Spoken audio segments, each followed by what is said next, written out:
Hello, this is episode 6 of the Martial Podcast. I'm your host, Mark Jacobs. I looked over to the other end of the room to see Coach Yan negotiating with Master Wu. I couldn't hear what they were saying, but I could see Master Wu motioning to his eyeglasses and shaking his head. Coach Yan walked over to me. "Do you know what a challenge match is?" he asked. I wobbled my head side to side with uncertainty. "Chabudo," I said, "more or less." "A challenge match has rules," he said, tipping his head back at Master Wu and rolling his eyes in disgust. Coach Yan's face was tight with rage, his body tense and ready to lash out. I tried not to look him straight in the eye. Of all the monks, Coach Yan was the most in touch with his inner monster, especially if less than totally sober, and was the most likely to crack a bottle over your head if you made the mistake of offending him. His mean streak wasn't wide, but it was deep. He stepped closer and lowered his voice so only I could hear him. "Fuck his mother," he snarled. "He came into our house and challenged us. Taibuge, women, mians. This fight has no rules. I want you to beat him to the ground. You hear me? To the ground." That was an excerpt from the book American Shaolin by best-selling author Matthew Polly about the 2 years he spent living and training at the Shaolin Temple in China. And by coincidence, we just happened to have Matt here with us today. Matt, how are you? It's great to be here. I'm glad I could drop in while you were reading my book. Thanks for being on the show. To start things off, for anyone who may not be familiar with you, you've written 3 excellent books on different facets of martial arts, American Shaolin, Tapped Out, about your experience training for and competing in an MMA fight, and a best-selling biography of Bruce Lee. You got into all this like a lot of people in martial arts did. You were bullied as a kid and wanted to do martial arts, so you could go beat up all your bullies, right? Well, I mean, isn't that the archetype, right? We're all 98-pound weaklings who, well, there's two types really. Bruce Lee was the opposite version. He was the kid who liked to get into fights and just wanted to be better at it. Yeah, he wanted to be the bully. He wanted to be the better bully, you know? Right. He was like, this is a self-offense. And I've always felt there should be like one type of karate studio that just taught self-offense instead of all of them pretending like they're helping the little guy. I, Um, Go on, yeah. no, I had an interesting conversation a while back with a guy who's a top competitor in pistol shooting, and his theory was that the people who get into traditional martial arts, and he equated this to people who do defensive pistol shooting, are the people who were bullied as kids and are looking for this kind of magic way of stopping people without actually having to put themselves on the line. Whereas the guys who get into combat sports like boxing, wrestling, MMA, those are the guys who were the bullies, and they're just looking for an even better way to beat people up. I think that's absolutely true. I think the combat sports attract the type A aggressive warrior types, and I think for a long time the sort of taekwondo karate was really for parents, suburban parents who wanted their nerdy little scrawny kids to not get their lunch money taken from them at school. And Well, I definitely was of the second type. well, I'm curious, do you still think martial arts are a good solution to kids being bullied, whether it's to beat up their bullies or just for a sense of self-confidence? I think that's an excellent way for self confidence. I think in many cases, some of what's taught wouldn't help you in an actual fight. But the truth of the matter is, in my experience, uh, the willingness to fight generally stops most bullies from Yeah, fighting you. yeah, That most bullies aren't looking for a fight, or they wouldn't be bullies. They would actually be fighters. They're looking for a victim. yeah. Uh, and if you don't look like a victim and you don't act like a victim and you don't drop your head immediately when somebody raises their voice and slump your shoulders and back away and kind of try to be meek, then most bullies will kind of think about it for a second and then move on to someone else who will be easier. So I think that's what martial arts teaches you, whether or not like a flying hook kick is the best way to win a fight or not is a debate for those of us who are in the field. But Yeah. just, I started my 3-year-old, my son, when he was 3 doing Taekwondo. And I've seen him in a couple little situations where there's a little tension and you can just see him. His instinct is to back away. Hmm. That little bit of training gives him just a little bit of squaring his shoulders. And I watched it like get him out of situations. Yeah, And there's as certainly I more to it than just fighting. Exactly. It's a lot of it's a mental attitude as well. Right. Sort of when a fight breaks out there, if you've ever been in a bar fight, what you see is there's like a certain type of person who immediately heads for the exit. And there's somebody else who's always like, "Oh yes, I've been waiting for weeks for a fight to break out. Let me get in the middle of this. I don't care what the reason is or which side I'm on. I just want to be in the middle of it." And if you're that second type who wants to be in the middle of it, nobody wants to fight you, because they know if you're happy when a fight starts, everybody else is like, maybe I should leave that guy alone. Now you took your desire to develop whatever confidence, the ability to fight, you took that to kind of an extreme. You went all the way to China to live at the Shaolin Temple for 2 years and train there. There were no halfway measures for you, were there? I mean, I think in the sort of the spread of types of personalities, mine is certainly on the far end of the extreme. I'm the tail wagging the dog. So yeah, I did. I I I really did feel the sense of being a coward because not so much that I got beat up a lot, but that I never fought back. And I think that psychological feeling, like you get in a fight and you get beat up, at least you have the dignity of having fought back. Hmm. Uh, you get someone picks on you and you just let them beat on you, then you feel like a total victim. And so I wanted to overcome that inherent fear that I had inside of me that was holding me back. And of course, I was also interested in Chinese history, Chinese philosophy, Taoism. So there were other things that attracted me to going to China, but the deepest, darkest core of that was a desire to sort of change who I felt I was as a Yeah. person. And this was the early 90s before the internet. So your main source of information on the Shaolin Temple and Kung Fu was what, the old David Carradine Kung Fu TV show? Was that Yeah, largely like what your image was? 36 Chambers of Shaolin. Um, yeah, I'd seen the David Carradine show, and of course, Enter the Dragon was what got me interested in the martial arts. I'd seen that as a 12-year-old, and we're dating ourselves how old we are, Mark. Yeah. But Well, you could um, have seen it on TV just, a few years ago. I could have, but I saw it there was a kid in town. He was the richest kid in town, and his dad had the first VCR machine. Ah. And we went over to the basement to watch something, and his older brother brought down a VHS tape. And he's like, "You little dudes need to see this." And we're like, "What is it?" And it was Enter the Dragon. And I, had no idea what Kung Fu was. I didn't know who Bruce Lee was. I didn't know anything about martial arts living in Kansas. But I saw it, and Bruce Lee looked like this tiny little dude who, through sheer willpower, had turned himself into a total badass. And that, of course, is the martial arts fantasy for every Yeah. 98-pound weakling, is that there is this special technique that if you just apply enough effort and work, you no longer have to feel afraid. Well, And it's interesting how everyone's image of martial arts back then was so skewed by popular entertainment. I guess it still is to some extent, but people now they're going to go to a BJJ class or an MMA gym if they want to learn how to fight because they've seen that in the UFC. But back then, everyone's image of martial arts came from fictional movies and TV shows, basically. right, because there was no sport version. Yeah. There was no access to anyone actually doing a version of it, and if you were 12, you didn't get to see bar fights, so you didn't know what an actual fist fight looked like. Yeah. So all you had was bad network shows where they missed a punch by 3 feet. Captain Kirk swinging, and Yeah. you could see the Hey, distance. hey, don't knock Kirk Fu.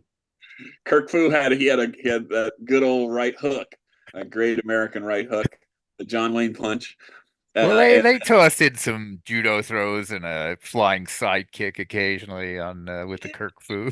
yeah, every once in a while they tried to add on, Yeah. and that of course was the influence as those of us who study know.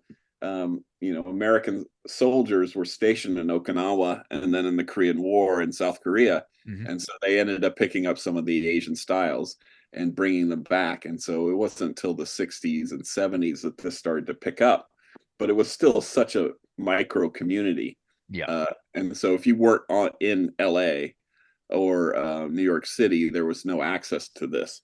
And it wasn't part of the popular culture. So it really was Bruce Lee and the TV show Kung Fu with David Carradine that introduced this to the great unwashed Right. masses between the Including coasts. us. Yeah, exactly. Those of us who skateboarding arrived 5 years later than it did for everyone else.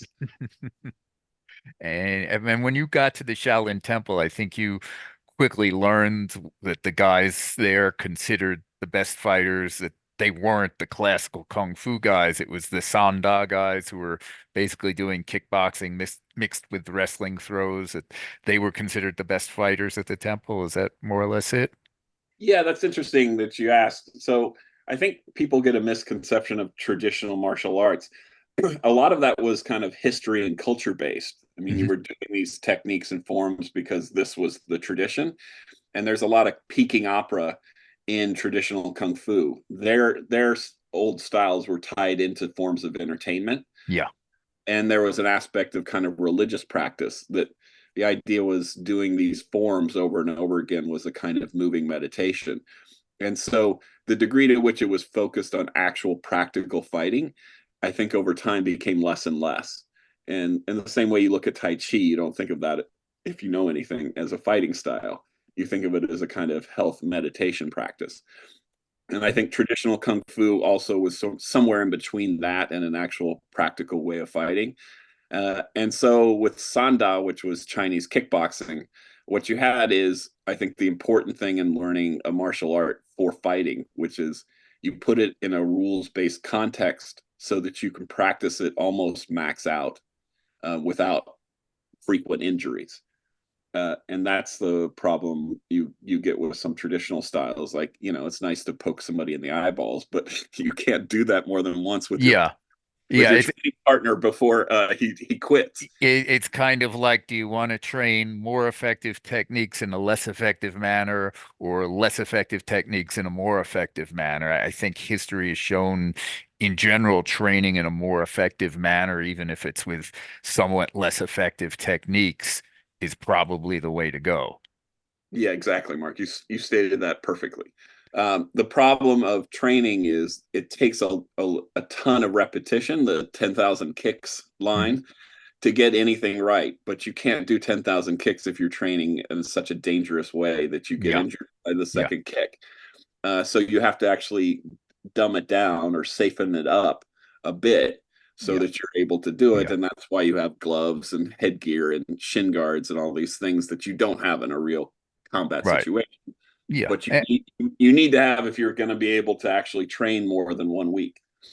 Yeah, and I think the people who do train specifically for combative situations, guys in elite military units, that they understand that you need to combine both of those things, that you need that kind of hands-on boxing, wrestling experience combined with the eye pokes or the groin shots or whatever you might find in some of the more traditional arts. And when you can merge those two, then you get something that's really an all-around effective self-defense art. That's right. And it also helps if, everybody who's doing it is like 18 years old and incredible, Yeah, yeah, and they're actually preparing to go into actual combat, so they're highly motivated.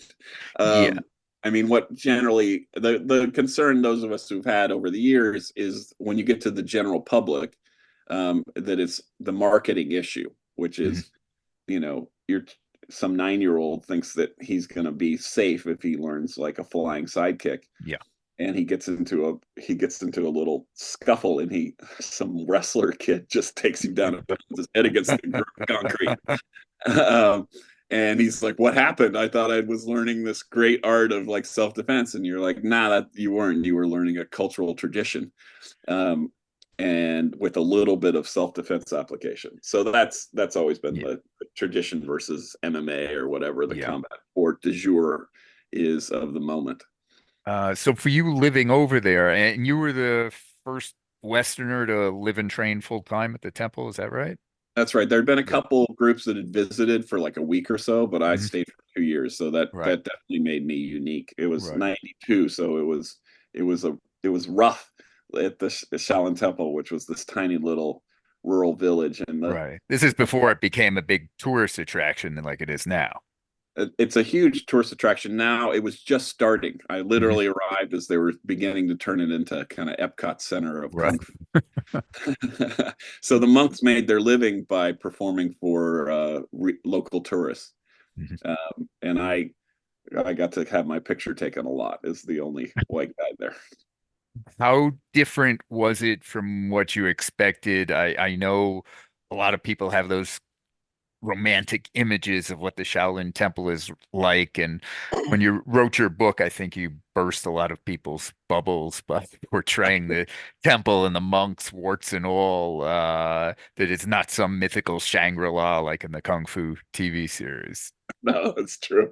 I mean, the Kung Fu TV series, I went with a sleeping bag because in the Kung Fu TV series, the kid has to sit outside the temple for 8 weeks before they let him in. So you're really expecting to have to camp out there I outside the thought I front might. door? Yeah. I thought I might have to camp outside the front door, and they bring you in and they pour you tea and you go, "No, you drink first, master." And he goes, "Ah, you understand politeness." But Um, were you willing to get the tiger and dragon branded on your forearms well, as I figured if I got to that point where I was at the final test, I could decide. I met a guy who went to the Shaolin Temple who had tattooed those on both forearms. And the great thing, of course, is the monks have never seen the TV series Kung Fu, so they looked at him and they were like, "Why did you do that?" And he's like, "Because you have this thing, you brand your forearms." And they're like, "No, we don't." And then I remember I showed the TV series to the pilot episode to so the monks, and I said, "What do you think?" And they looked at me and they said, "You Americans have really great imaginations." So yeah, That it wasn't anything like it was portrayed as. It had basically been destroyed during the Cultural Revolution, right. and it was Jet Li's movie Shaolin Temple that had inspired a bunch of young Chinese R- kids to go there, and as a result, it was sort of rebuilt as a kind of commercial operation. Well, I think that's overlooked the whole real history of the Shaolin Temple, where it was destroyed or vacated for several years at a time on a couple of occasions over the centuries, and they had to pick up and start over more or less from scratch each time, I think. And a lot of the fighting monks centuries ago were former soldiers who were hired to guard the temple and may have Yeah. been Buddhist in name only, really. Oh And yeah.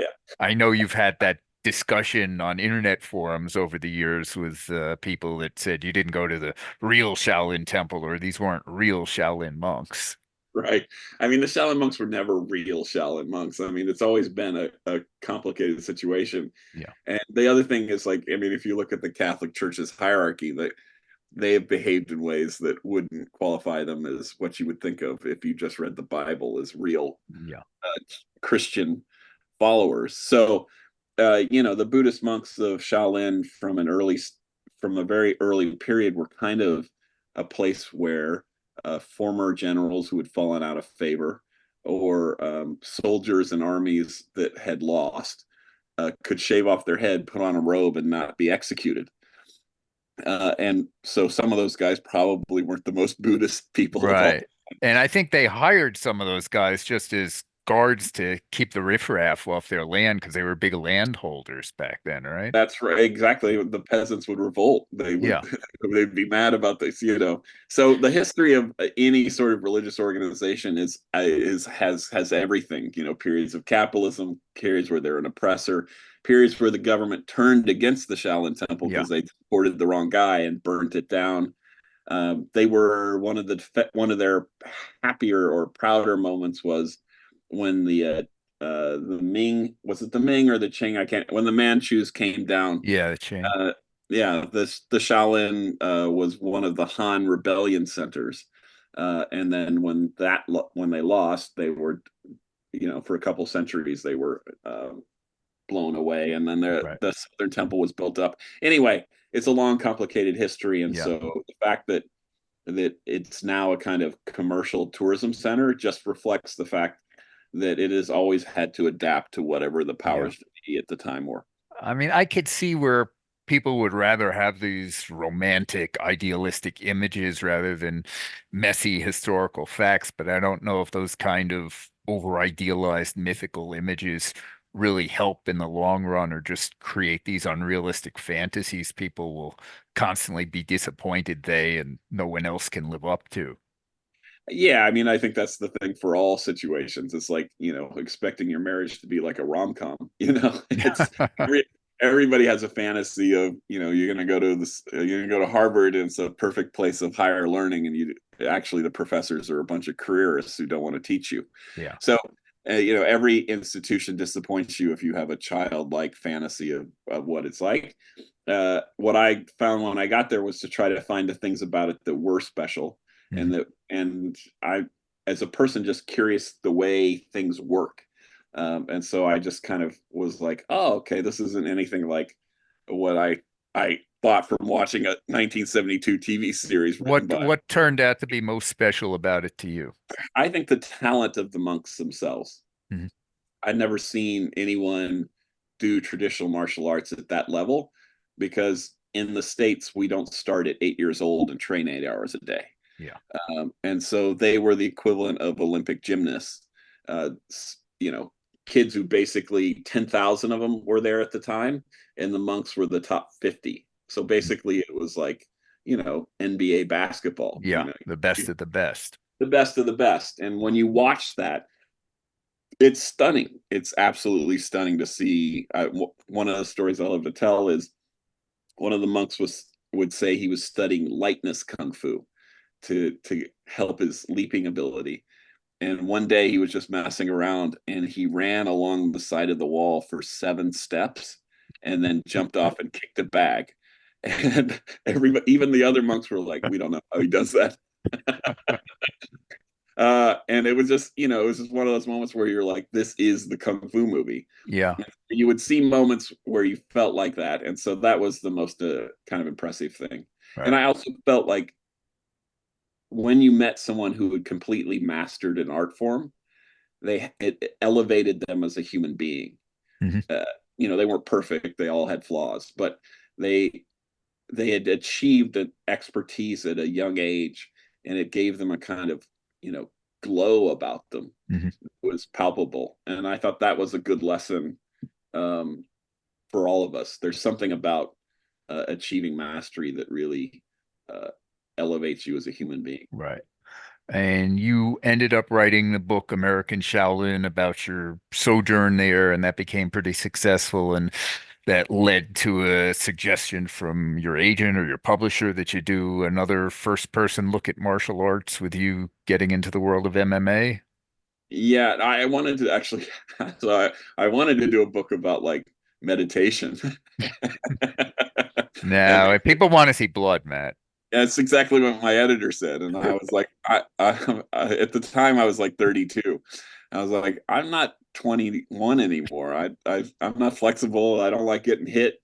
And last thing I want to do is the most uh, lacking in rules combat sport that's ever been created since pancration and the Yeah, in Olympics.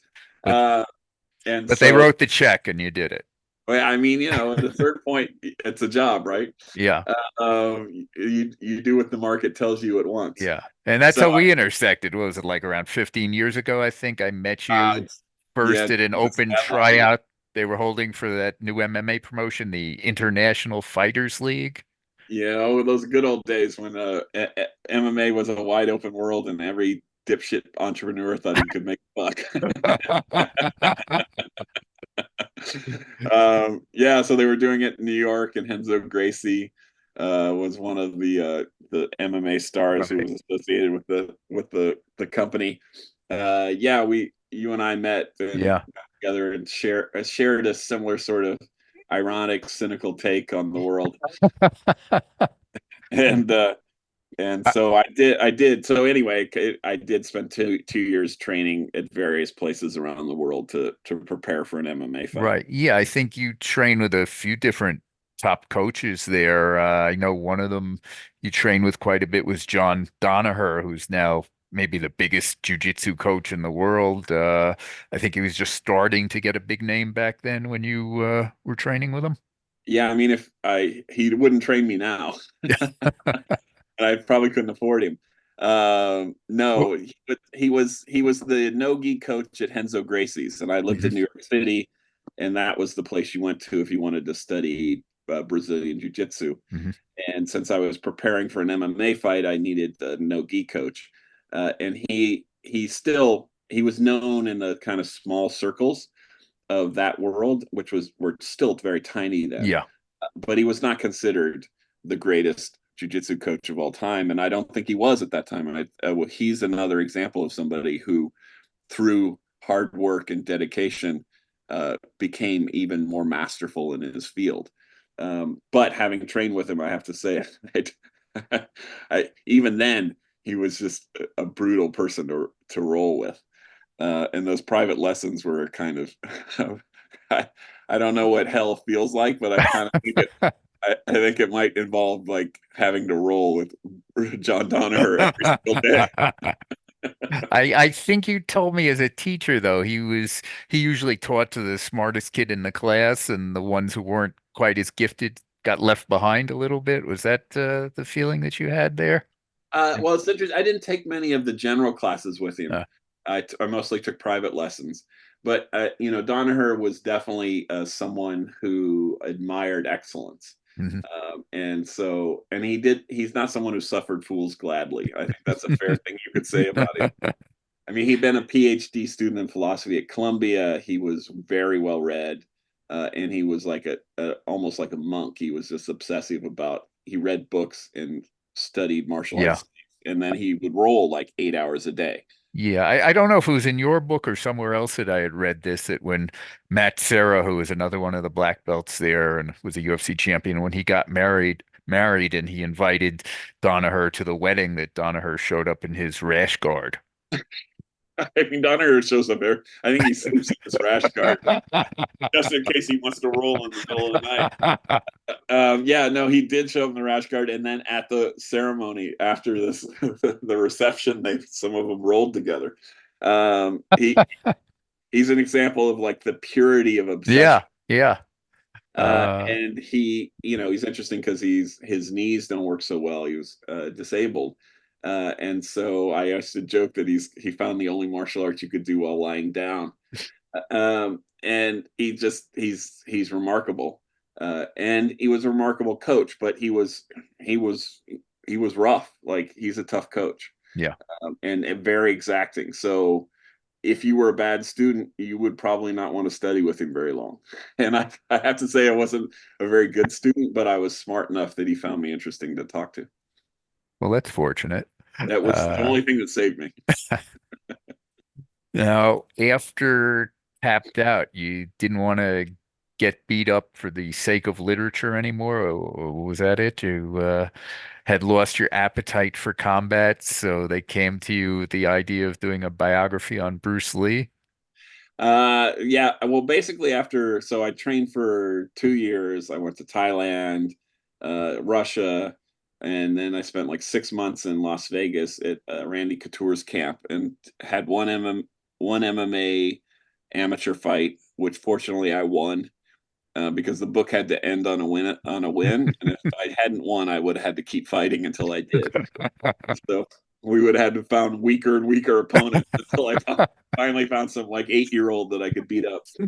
Um, so I won the fight, but I had got my nose broke, I had cracked ribs, and I'd gotten married. So you're 35. You that's not a bad age to think about alternatives to making a living, Yeah, getting yeah, beat up.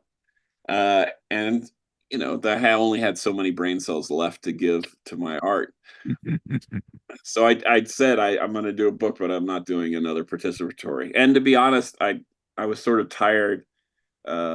This may not be obvious in this podcast, but tired of talking about myself. And so I have never sensed that from you, Matt. I know, Mark, I know it's true. But when I'm around you, I just feel like it's probably better if I talk about me. Yeah, yeah. But so I pitched the idea. Someone mentioned that Bruce Lee didn't have a proper biography, which I found surprising given his fame. And then I looked it up and saw he didn't have a proper celebrity biography. And since he was my childhood hero who inspired sort of the weird, tragic course of my life, I thought that was a way I could, in some sense, pay him back for what he'd done for me, is to give him a proper um, warts and all 500-page, fully researched biography. How much did you know about him before you started it? I kind of knew exactly what most hardcore martial arts fans know, which is essentially the Black Belt magazine version of Yeah, Bruce Lee. I'd seen the movie Dragon, the Bruce Lee story, so I knew sort of what the Bruce Lee estate version of Bruce was, the Hollywood version, and the articles here and there. And I don't think I'd actually tried to pick up one of a lot of self-published books about Bruce that the various people who knew him put out. So I didn't know any of that level of detail, and I certainly hadn't done interviews or right. gotten in deeper than that. So basically, Bruce Lee, in the popular imagination, Yeah, is patron saint of kung fu. right. He's And, a kind of mystical monk, wise philosopher, and wonderful family yeah, man, who was the baddest human being to ever walk right. the face of the earth. And that's the legend, and that's what they had been printing for the last 40 years. And you And had to again burst everybody's bubble it on seems to this. be a trend of mine. But you did an extensive amount of research for this. I mean, more probably than just about anybody has ever done on Bruce Lee's actual life. How many years did you spend on this? Took 6 years of research. 6 years. And you flew all over. You went out to LA and talked to his students there. You went to Hong Kong and talked to the people who knew him there, right? Exactly. I thought the most important was the 6 months I spent in Hong Kong because, Hmm. for obvious reasons, most of the English language books about Bruce Lee focus on the people who knew him, who can talk to the writer in English. Yeah.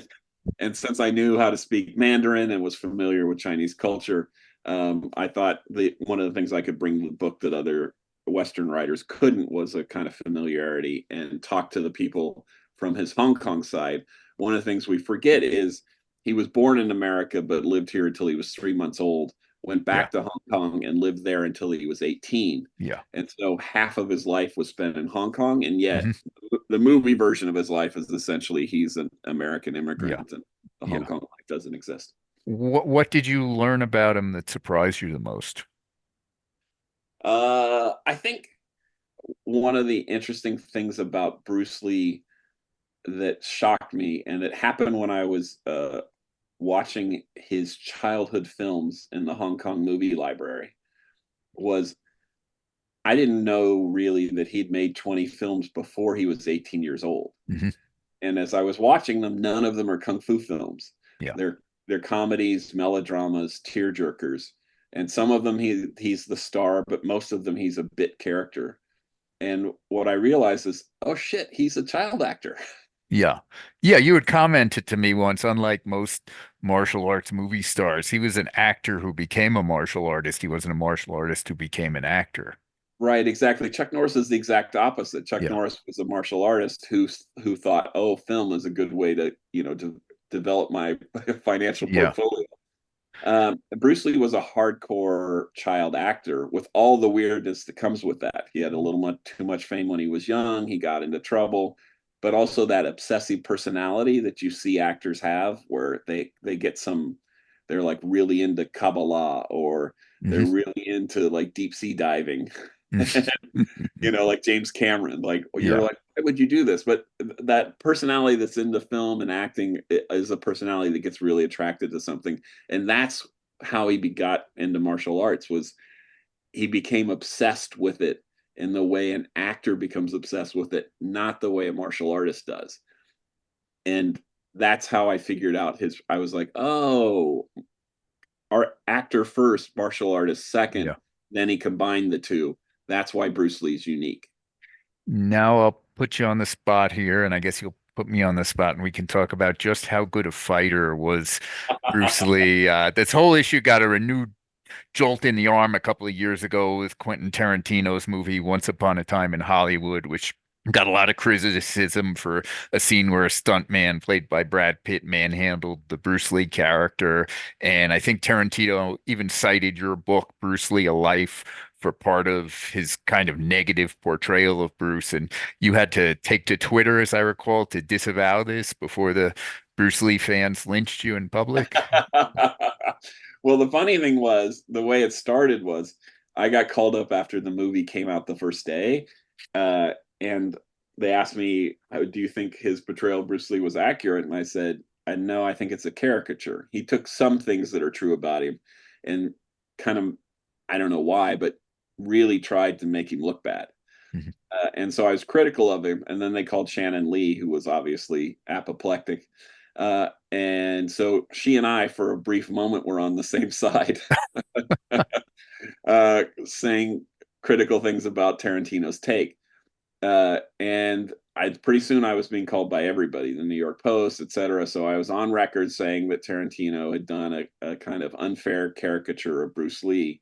And this was particularly important because his portrayal of everyone else in the movie who was an historical figure, like Jay Sebring or Steve McQueen, was very thoughtful. Mhm. Sharon Tate was super thoughtful. Yeah. And Bruce Lee was this blowhard who provokes a fight and then sort of gets his ass whooped by Brad Pitt's character. And I was like, that's he can do whatever he wants. He's a brilliant filmmaker, but it's an unfair. If you want to know if that was accurate, I don't think it was.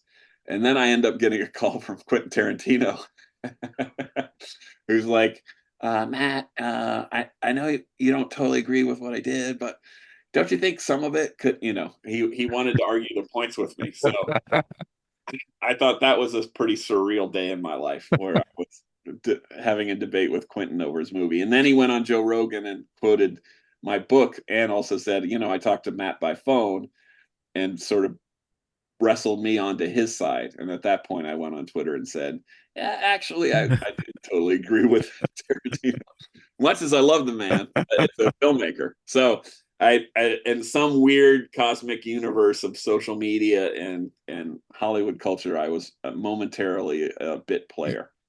Uh, well, what was interesting was the scene with Brad Pitt that upset everyone who didn't like to see Bruce Lee getting tossed around by a mere stuntman. That was based on a real incident, where the late Gene LaBelle had to school him a bit on the set of the Green Hornet TV show, and they became friends. And Bruce included some of Gene LaBelle's grappling in his repertoire, but there were people who could physically handle Bruce. It's no shock, or it shouldn't be a shock to people to say that.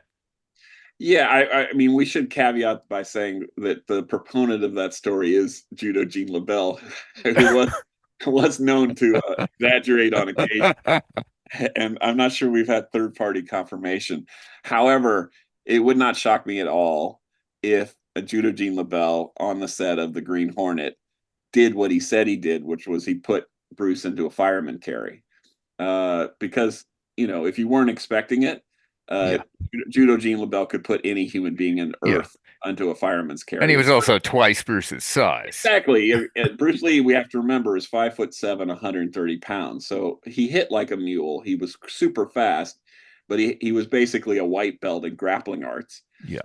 because he didn't like them. He studied just enough to kind of get the basics, but maybe blue belt at best as a and blue belt 1965 level, not the current era where every McKinsey consultant and engineer and lawyer is like a brown belt in jujitsu these days. Yeah. So yeah, before BJJ got popular, where judo was the main grappling art, he knew some basics, but he did, he had no comparison to LaBelle. So yeah, would it shock me that LaBelle picked him up and actually that story is actually true? Not at all. I'm fairly certain that probably happened. and which goes to the point, which is, there's a lot to fighting, and you never know what happens. And if you're kind of on set and you're fucking around, Yeah, if yeah. Gene LaBelle's annoyed with you, you might end up getting your lights choked out. Yeah. So I think your view of Bruce as a fighter maybe has changed a little over the years because when we first talked about him years ago, before you had the idea of writing about him, I got the idea maybe you weren't as blown away by him as other people were, at least compared to a lot of the guys you saw over in China. That was the impression I got at the time. But when you got deeply into the book, you seemed to drink the Kool-Aid for a little while and believe he was the greatest fighter ever. And now I think, like me, you've tended to settle somewhere in the middle in your opinions of his fighting skills. I feel that you've semi-biased that framing of the discussion. I think, obviously you've taken a stand that he wasn't as great as people say, and Well, you've I been, don't think anybody could be as great as some people say he was. I well, some mean, people think he could beat up the Hulk. Uh, I was on a discussion board and I watched that debate occur in real time. One guy very seriously saying that Bruce Lee could beat up the Hulk. And that's when you realize that what they're talking about is not the human being anymore. They're talking about the legend. Uh, well, was the Hulk fully enraged or was he, I, in a little calmer state? I mean, yeah. I mean, maybe in a calmer state. I don't know if Bruce Lee beats up an enraged Hulk. Well, I think that's what they were arguing. Uh, The point being that Bruce Lee, over time, has become a comic book character in many people's minds. He shows up in video games. He's in all these movies. So he's become essentially a demigod, a superhero. yeah, And if you think of Bruce Lee that way, and that's the Bruce Lee that got you into martial arts, then when somebody says, well, you know, an average grappler at the time could have choked him out, you get really upset by yeah, that idea. uh, The question is, how good was Bruce Lee for his time? And then there's the question of how good would be Bruce Lee today? yeah, And I think Bruce Lee in the time of West Coast California martial arts was clearly one of the best and most innovative people absolutely. Yeah. of that era. Well, in fairness, you also have to say that was a somewhat small Yeah, pool that he was swimming in. yeah, Um, yeah. and And he that's might have ended up being a better fighter than that, but the point is he never really fought anybody competitively. I mean, he had the one amateur boxing match as a schoolboy and the one challenge match with Long Jack Man, which everybody has a different version of. You talk about in your book that it didn't seem like anybody covered themselves in glory with that one. And other than that, he never fought anybody. And you can't really say somebody is the best fighter ever if they never actually fought anybody who was any good. well, you're speaking about combat sport situations. We have plenty of examples of him actually street fighting.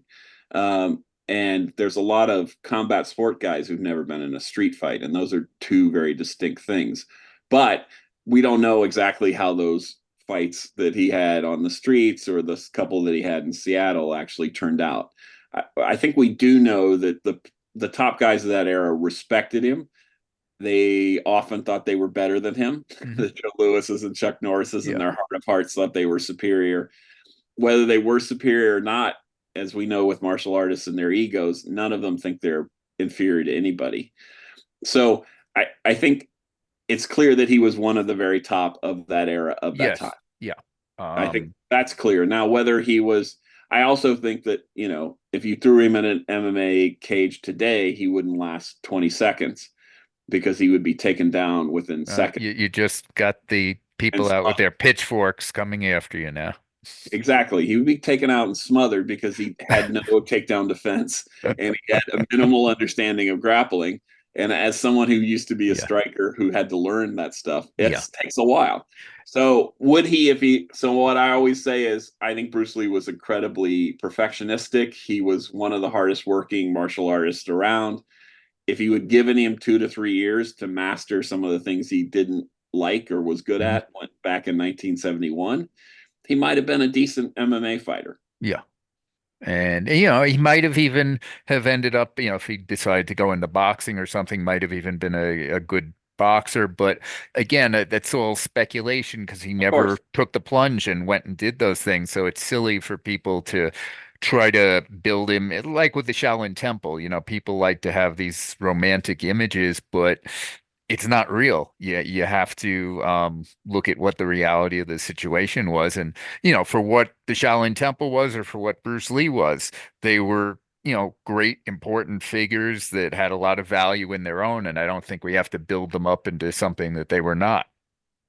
Yeah, I totally agree with that. But I would say we also need to remember that the MMA didn't exist in 1966. Right, Point right, fighting did, right. which has got a pretty far relationship from Yeah, yeah, actual combat. So, um, the guys who thought they were super tough guys were doing the like I kick you once and then the ref stops, yeah, and that's not what MMA is for one, or boxing of that era. yeah, So I think Bruce Lee was clearly one of the most innovative, and he was very very skilled as a martial artist. I would if someone said he wasn't the best of his time, I'd be like, that's totally possible.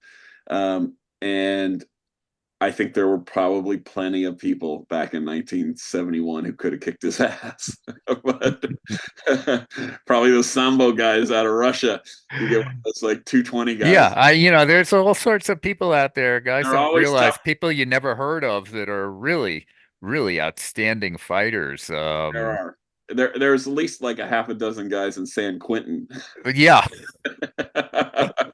Some Aryan Brotherhood enforcer who you would definitely not want to bet yeah. against. They're not going to fight you squared up. They'll wait and shank you in the back on the Yeah, yard, and even if they didn't have a shank, like just yeah, those guys, they all day long they do is like kill each other with their fists for a living. So, the world, as you and I know, is filled with guys that are incredibly scary. yeah, And anyone who goes around saying like that dude is the scariest doesn't know how deep and yeah, dark the pool is of scary human beings. And if you've ever like made the mistake of going into some place and like being like, oh, I know all this and I do this, and then having your ass handed to yeah. you, Well, um, you know that it's complicated. So Bruce Lee was an incredibly innovative and impressive martial artist, and what his real skill though was popularizing the martial arts. yeah, No one's ever been better than him at that. yeah. I think we were both pretty much in agreement on all that, but people probably shouldn't hold too closely to those romantic images and look a little bit more realistically at it. And speaking of which, your book was the basis for an ESPN documentary on Bruce that came out a year or two back. And I remember watching that saying, wow, they're making Bruce out to be much more of a saint than he was in Matt's book. They kind of completely glossed over him dying in his mistress's bed. You weren't totally happy with that show, were you? Well, yeah, they had optioned my book, but then as they got into the process, they began working more with the estate, Right. and so the vision reflected more of the estate's interpretation of Bruce's life than my book's interpretation. Yeah. That's the polite way of putting it. So yeah, I thought it was the ESPN version. I mean, they took my credit off the movie, and then I saw the movie, and I was not unhappy that they had, because Yeah. it didn't reflect what I think is, you know, A the well-rounded view the of accurate. Bruce that Well, your book gave. yeah, based on the evidence. It's Yeah. in the end of the day, it's the evidence plus your own sort of interpretation. Yeah. Uh, Well, I'll say your book is definitely the most not just comprehensive, but well-rounded look at him that I've ever come across. It really does portray him as a fleshed out true human being rather than any of the hagiographies that make him a saint or any of the things that make him, a Superman type figure. Yeah, yeah. you showed the real Bruce Lee, or at least as close as we'll get at this point to seeing the real Bruce Lee, I think. Well, thank you, Mark. And I mean, what I thought was, if you really want to honor somebody, you should tell the world who they were as an actual human being. And Bruce was a really remarkable person, particularly given that all he accomplished before dying at the age of 32. And one of the points of sympathy I had was, I was writing the book at I was 45 or something, and I was like, Mhm. back when I was 32, I was a total scumbag. So he never had time to kind of get older and mature and learn from his mistakes. He died right when he was getting to be super famous, Yeah. and anybody who had gotten that kind of fame would have done silly things like, Yeah. Yeah, so we all do when we're kids, but they all do with kids. Yeah. I don't know if people realize now that before his death, he was not really that big a deal outside of Asia. In the US, I don't think too many people outside the martial arts community, which was not that large a community back then, really knew who he was, other than this guy who had a bit part on the Green Hornet series. He's become bigger and bigger, seemingly every year since his death, and now he's this worldwide icon. And what do you attribute that to? I mean, even people who die young, like James Dean, and are big for a while, but then their celebrity starts to fade with succeeding generations. But not Bruce. He's still going strong 50 years after he died. What's our fascination with him? I mean, it's one of those great mysteries. I think part of it is that he died before he became famous. So he's Mhm. the only figure whose fame is entirely posthumous, which Yeah, has allowed us to kind of remove him from his humanity yeah, and, and use him for whatever purposes we want.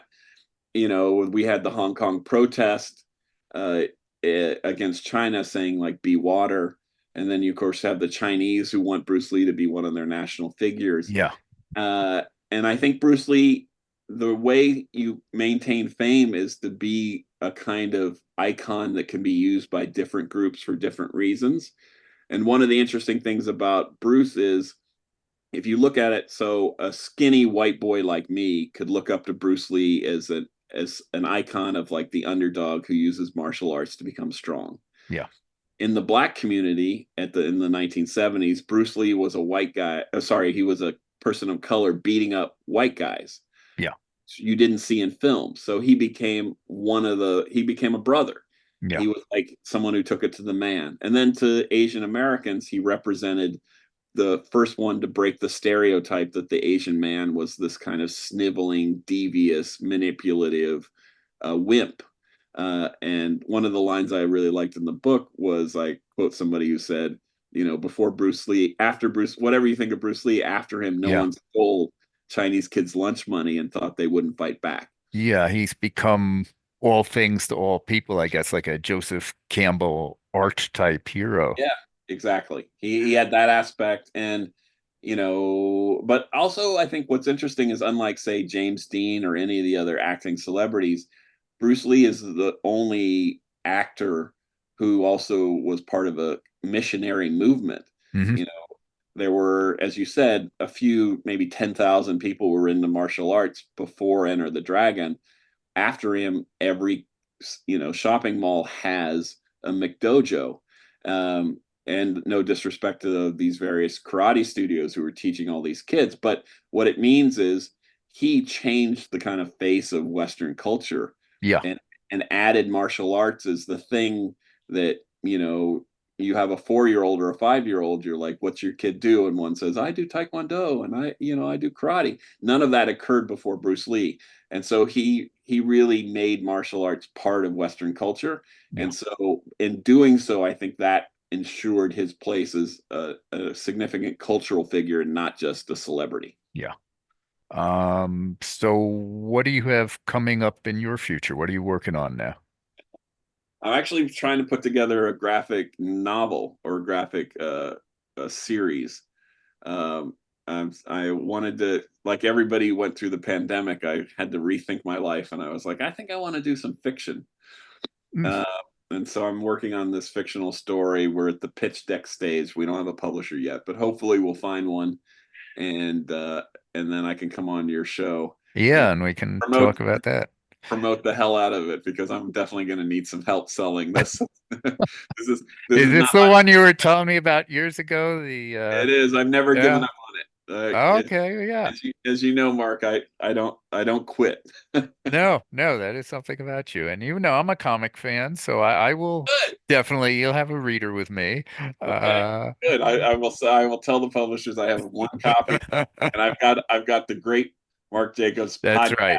Yes, yes. backing me. They'll say, "What kind of platforms do you have to sell this?" And I'll be like, "I got." Put it at the head of the list, the Marshall Podcast, in support of Matthew Polly's upcoming graphic novel. That's right. You will keep me in beer and hookers. So where can people go to learn about you? What's going on with you? Is there a website or social media? What's the best way for people to find out what's going on with I've you? got my website, mattpoly.com. You can email me from there, and it's got various links to clips and things I've written in the past. Social media is not what it used to be, as you know, but I still call it Twitter. I got a Twitter handle at Matthew E. Polly, and I try to answer that, although that's certainly not the vibrant place it used to be. Well, we will put some links down there in the show notes for people to get in touch with you, get all your books. Anyway, thank you very much for being on the show, Matt. It's always great to talk to you. It's always a pleasure, Mark. Thanks All for having right, me on. bye. And that wraps things up for this episode. Again, I want to thank Matt for being on the show and thank Eleanor Academia for providing the music to the show. You can find links to both their websites down below in the notes, along with a link to my own site. We'll be back in a couple of weeks with a new episode. Until then, keep punching.